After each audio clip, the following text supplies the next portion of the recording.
99%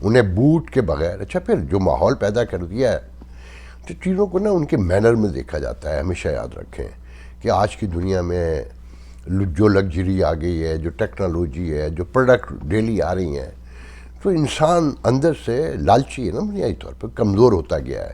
وہ دور گزر گئے.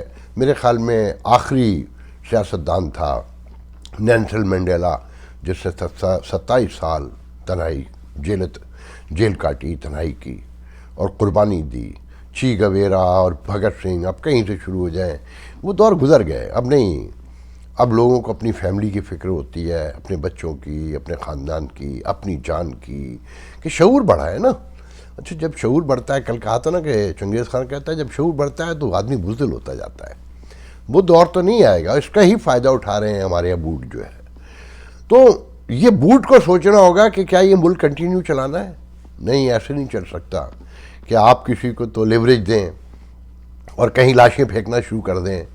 ریاست میں یہ تو ممکن نہیں ہے. کورٹ آف لا میں تو لایا جا سکتا ہے, وہاں سزائے موت بھی دلوائی جا سکتی, مگر آپ لاشیں پھینکتے رہیں گے تو آپ کب تک کنٹرول رکھیں گے. کہیں آپ دیکھیں نا, آپ بلیڈ کرتے کرتے کہاں آ کر کھڑے ہو گئے کہ آپ ایک طرف تو شہباز گل کو ضمانت دے دیں اور پھر اطہر من اللہ خدا سے زیادہ فوج کو تعظیم دے رہا ہو. اس پہ میں اطہر من اللہ آپ پر لعنتیں بے شمار بھیجتا ہوں کہ آپ نے جس طرح فوج کو اللہ تعالیٰ سے آگے بڑھ کر دکھایا, تو آپ پر 100 بار لعنتیں بے شمار, اور صحافیوں نے, دانشوروں نے بھی آپ پر لعنت بھیجی ہے, تو قبول فرمائیے گا. تو آپ ان چیزوں کو ان کے مینر میں جب تک نہیں دیکھیں گے, اس ملک میں واحد حل, اول تو دیکھیں ٹائم گزر چکا ہے جو مجھے نظر آتا ہے. آپ ڈیفالٹ کی طرف تیزی سے بڑھ رہے ہیں. ڈالر آج 245 سے 250 روپے کا مارکیٹ میں بکا ہے. آنے والے دنوں کی پریڈکشن ساری دنیا کے معاشی اداروں نے کر دی ہے, آپ کے اپنے لوگ بھی کر رہے ہیں کہ قحط پڑنے والا ہے. لاکھوں ایکڑ زمین تو ختم ہو گئی نا.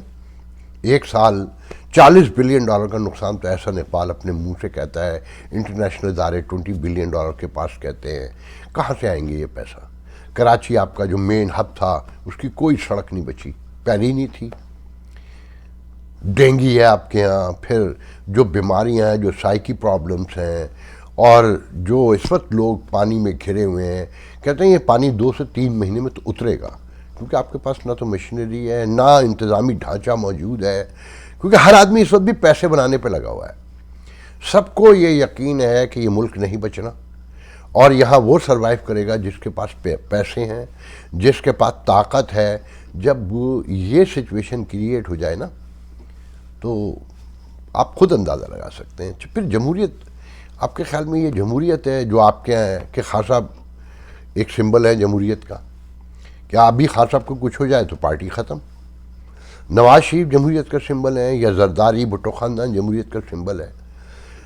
دیکھیں یہ پی ٹی آئی, میں بہت سنجیدگی سے کہہ رہا ہوں کہ پی ٹی آئی حادثے کی پیداوار نہیں ہے. یہ واقعات اور حالات نے جو نیچرل پروسیس کے تحت پیدا ہوئی ہے, کہ جو پیپلز پارٹی, مسلم لیگ یا دوسری سیاسی جماعتیں تھیں, جہاں عام انسان کا جو سوچتا ہے, جو سوشو پولیٹیکل آسپیکٹ میں کام کرنا چاہتا ہے, جو اس کام کے لیے پیدا ہوا ہے, جب اسے کوئی گنجائش نہیں نظر آئی, اس کے لیے سارے راستے بند تھے, کہ وہاں تو پارٹیوں میں ڈائریکٹ رہنما جاتے ہیں نا, پیسے والے. خان صاحب کہتے ہیں, وہ اسد عمر کل کہہ رہا تھا کہ اس ملک میں تو سیاست پیسوں کا نام ہے. شرم نہیں آتی آپ کو یہ کہتے ہوئے؟ آپ کی اپنی پارٹی میں کوئی ایک بتا دیں, سینٹ کے ٹکٹ سے لے کے رکن قومی اسمبلی تک جتنے لوگ ہیں, ان کے اثاثے سامنے لے آئیں تو دنیا کو پتہ چل جائے کہ آپ ان سے بڑھ کے نکلے. آپ کے یہاں جتنی دولت شامل ہوئی اور خرچ کی, اور جتنی دولت آپ جمع کرتے ہیں, آپ کی پارٹی جمع کرتی ہے, آپ کا لیڈر جمع کرتا ہے, وہ تو ایک مثال عظیم ہے تاریخ میں. سوشو پولیٹیکل ہسٹری جو ہے دنیا کی, اس میں ایک عجیب ترین مثال ہے. آپ 40-50 کروڑ روپے آپ جلسے پہ خرچ کرتے ہیں, 12 کیمرہ شوٹ کرواتے ہیں. مطلب عام آدمی بیچارہ تو نہ اتنی معلومات جاننا چاہتا ہے, نہ رکھنا چاہتا ہے, نہ ہوتی ہیں اس کے پاس. وہ تو اس خطے کا ایک پرابلم ہے نا, کہ طاقت, دولت, اس کو پوجا جاتا ہے ہمیشہ سے. دیکھیں ہندوستان میں صاف کہتا ہوں, میرے دوست ہندوستانی ناراض ہوتے ہیں کہ ان کی جمہوریت ان کی مجبوری ہے, کہ اتنا بڑا ملک ہے, فوج کنٹرول ہی نہیں کر سکتی. ان کے حالات دیکھیں, ان کے ٹیلی ویژن دیکھ لیں کہ وہ جو گانے کے پروگرام آتے ہیں کروڑ پتی سے لے کر, اس میں جو لوگ آتے ہیں دکھائے جاتے ہیں, ان کے جو حالات زندگی ہیں. لاکھ مودی کہیں کہ ہم نے برطانیہ کو بیٹ کر دیا ہے, مگر سچائیاں تو زمین پہ کچھ اور ہے نا. اب وہ وہاں پہ بھی لانگ مارچ لے کے نکل رہے ہیں, نکل گئے میرے خیال میں راہل گاندھی. کوئی چانس نہیں ہے, کیونکہ مذہب پریویل کر رہا ہے. جیسے خان صاحب سارا دن مذہب کا چورن بیچتے ہیں مکمل طور پہ. اس کے علاوہ انہیں پتہ ہے کہ اس کے علاوہ یہاں کچھ نہیں بکے گا. جو اشرافیہ ہے ان کے ساتھ ہے, ان عورتیں ان کے ساتھ ہیں گلیمر میں, اور جو بھی اس کو نام دیں. اس ملک میں یاد رکھیں کہ اگر یہ ملک بچنا ہے, مجھے اول تو اب یقین نہیں ہے, ایک غدر بود نظر آتا ہے مجھے.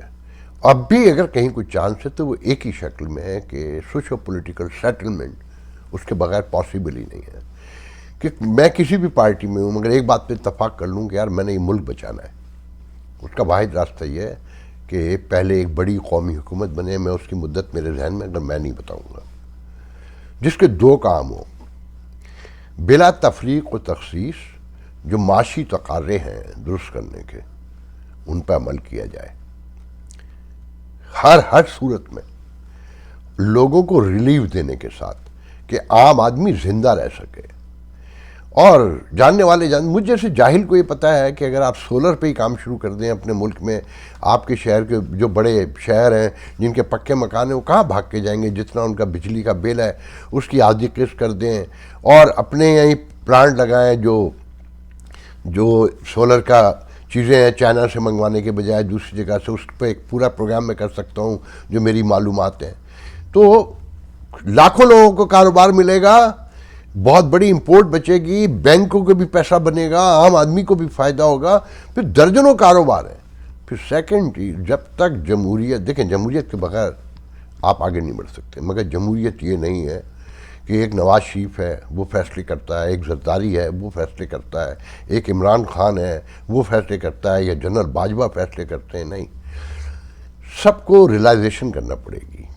جب تک سوشو پولیٹیکل, دیکھیں جمہوریت ہے کیا, کہ جب تک پارٹی میں جمہوریت نہیں ہے, اس کا اسٹرکچر نہیں ہے, اس میں نئے آنے والوں کی گنجائش نہیں ہے, پرانے جو ہوتے جاتے ہیں. دیکھیں ریٹائرمنٹ کی ایک ایج ہے نا, سب کو جانا ہوتا ہے. پھر وہ انٹلیکچوئل بن جاتے ہیں, وہ مشورے دیتے ہیں اپنے تجربے کی روشنی میں. لوگ ریٹائر ہوتے ہیں, ہمارے ہاں تو مر کے ہی ریٹائر ہو رہے ہیں, چاہے وہ کسی بھی فیلڈ میں ہو. تو جو دنیا کی ڈیموکریسی ہے انہیں فالو کریں. مودی بن سکتا تھا کبھی, آپ نے دیکھا کانگریس کا کیا انجام ہوا, وہ بھی ایک خاندان تھی نا, تو فارغ ہو گئی. اور مذہب کو اس لیے پرویل ہو گیا مذہب کہ وہ ایک پارٹی تھی پھر بھی, کہ وہاں واجپئی بھی آ گیا, وہاں مودی بھی آ گیا, وہاں گاوڑا بھی, مطلب آپ دیکھیں نا پوری ہسٹری اٹھا کے دیکھ لیں. نہیں, آپ کی جمہوریت نہیں چل سکتی جب تک اس کا اپنا ریئل اسٹرکچر نہیں ہوگا, اس کی ڈیمانڈ پوری نہیں ہوں گی, نئے لوگوں کی گنجائش نہیں ہوگی, الیکشن فیئر نہیں ہوں گے, بوٹ اپنے اندر نہیں جائے گا, اپنے کام پہ نہیں جائے گا. آپ کوئی امید نہ رکھیں. خان صاحب الیکشن صرف اپنے اقتدار کے لیے مانگ رہے ہیں. آپ کا 4 کروڑ سے زیادہ کی آبادی, 3 کروڑ بتاتے ہیں, 4 کروڑ سے زیادہ کی آبادی افیکٹڈ ہے. پورا اندرون سندھ ڈوبا ہوا ہے, پورا جنوبی پنجاب ڈوبا ہوا ہے, پورا بلوچستان ایک کوئٹہ جیسا 1-2 شہر چھوڑ کر مکمل ڈوبے ہوئے ہیں. کے پی کے آدھا ڈوبا ہوا ہے, باقی میں سیلاب کے ساتھ وہ سیلاب بلا طالبان آئے ہوئے ہیں. آپ ریئل ایشوز کو چھوڑ کر انتخابات کرائیں گے. ان کی وزارتوں کے لیے, ان کی آنیہ جانوں کے لیے, ان کے پروٹوکول کے لیے, ان کے سائرن بجنے کے لیے, چاہے کوئی بھی جیتے.